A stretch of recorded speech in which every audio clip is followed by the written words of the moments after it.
gaaf tokko namiitee jaalaltii dagutti dhaqeetani madde dhaddachee heeraatti baallama nuu qabee abbaan dhaddachaati naafi isii hamoo nu eegaa walitti naa gargaarsan qabne ka ijaan nagartu tagaalee nadhooytee olii gannaan deemtu jaalala baananii akkanaaf dhiyaattu heerarra dhiyaattee haanaaf gaafatamtu himannoota kiyyaas laaltee heera murtu dubbiin tun ammaatti lafa dhiisuun taatu waraqaa yaaminaa haasii barreeffamtu geeysiitiin rahaay akkasii dhiyaattu isiin onnee abbaa garaa keessa jirti warra dantaa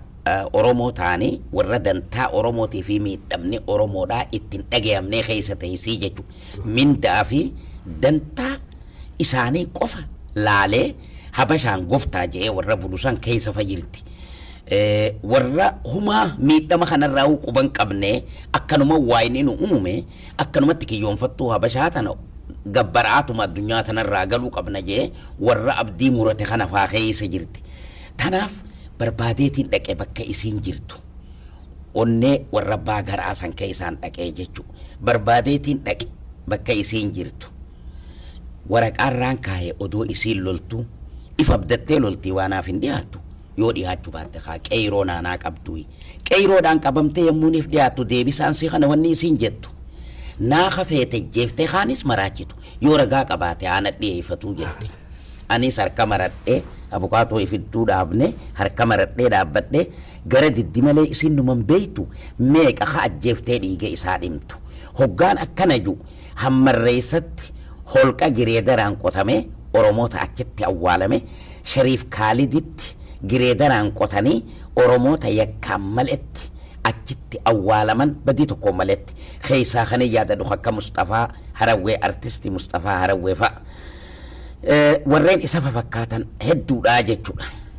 yeroo gabaabaa keessatti wanni san warreen alaa qabeenya qaban investe karra godhan mootummaan amma jirtu tun gootee lafa qotuudhaaf hoggaa qonna jalqaban lafee ilma namaa ta lafa keessaa ol yaatuun ummanni Oromoodhaa hiriira ba'e lafti awwaala nama isaanii hayakka malee dhumee san akkan qotamne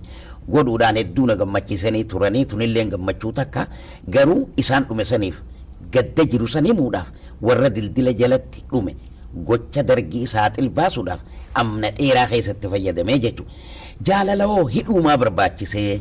ja'anii warra na gaafataniif hiikkaan siidhaa gabaabdu waan xiqqishoo takkaa jechuudha. Maali?